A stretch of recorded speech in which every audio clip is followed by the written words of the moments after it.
Hello everybody and welcome back to another exciting edition of Boyographic, the show in which I, Matt, the Gameboy, talk you through the highs and lows of the Gameboy library, one card at a time. This week, we're gonna work. It's Boxxle. 1982 is a year in video game history often overshadowed by those surrounding it. While 1981 is revered for the release of Nintendo's Donkey Kong, the catalysts for the rise of JRPGs in Wizardry and Ultima, and not to mention other huge names in video games, while 1983 would not only mark the year of the great North American video game crash, but the release of the Famicom, SG-1000 and MSX in Japan. By comparison, it's understandable while 1982 seems to pale in comparison. Its most notable gifts to Western gamers were Dig Dug, Qbert, and the deplorable E.T. game on the Atari 2600. However, if you were living in Japan at the time, you might remember 1982 a little bit differently. For you see, 1982 saw the release of Hiroyuki Imabayashi's first Sokoban game for the NEC PC 8801. He founded his own studio Thinking Rabbit around this very title. Sokoban, which translates as Warehouse Keeper, is a game in which you must push boxes around a warehouse onto clearly marked spaces to solve the puzzle. It's a simple concept, and I'm sure if you've not played a Thinking Rabbit version of the game, you've certainly played one of its many imitators. It's no surprise that given the game's popularity, in 1989 Japan would see a Sokoban clone for the Game Boy called Sukoban, which would get its release in the US and Europe the following year as Boxxle.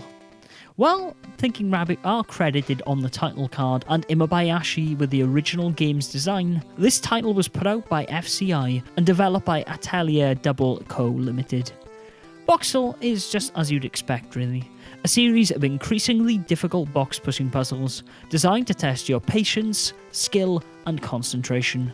With 100 main levels and some additional secret stages to uncover, I do think to your average gamer there is enough block pushing puzzles to keep you going for quite a while, as even if you really sit down and try and grind through them like I did, you're soon going to learn that this really isn't an option with Boxxle. You're not only going to get fatigued, you're going to learn that you just don't have what it takes to plot a Sokoban puzzle 1,000 moves ahead. Fortunately, there is a password function in the game for just this purpose, so when your brain and the warehouse are equally blocked, you can put it down and take a breather. Boxxle has two main core scales to counter for the Game Boy's limited screen dimensions. One where your warehouse keeper is roughly the size of the system's characteristic chunky sprites, and as the complexity increases, you'll find yourself reduced to an 8x8 pixel man pushing boxes of the same height. And hey, for a game like this, that's all you really need. The real reason you should give Boxxle the time of day, however, is the odd amount of charm this game has. On top of generally cheery music, the game actually contains a pretty upbeat story of the warehouse keeper's search for love. Willie, as he's called in the Western release, is trying to win the love of a dream girl and goes about it in the most misguided of ways, by trying to buy her affection.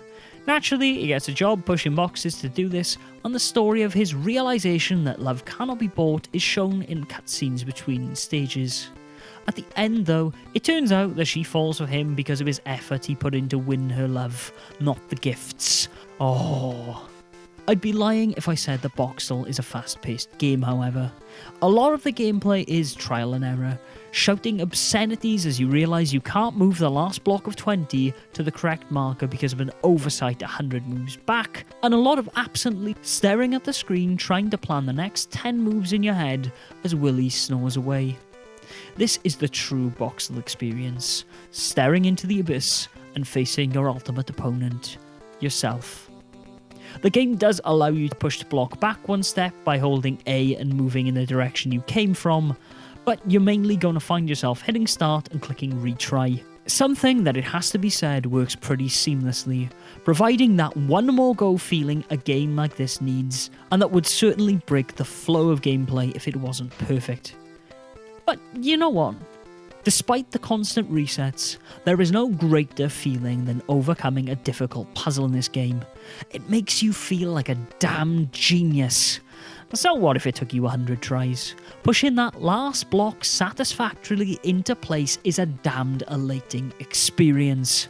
You get a little jingle and Willie strikes a pose as he yells, "Yeah!" in what is probably the Game Boy's earliest examples of digitized speech.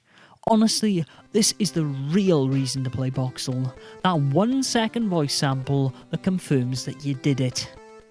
Beyond the main game, there's also a create your own level feature in Boxxle, allowing you to painstakingly craft a course for your friends to conquer. While you can make multiple courses with one cart, in both the chunky and small sprite aesthetic, the courses cannot be saved via password, and are therefore lost once the game is turned off. The most interesting thing about this creator feature was, at least to me, that it exposed that beyond the puzzle design, just how easy it must have been to create a Sokobon game, and in turn, how easily they must have been to imitate. Boxxle is a great game that honestly, by the end of this review, you should know whether you're into it or not.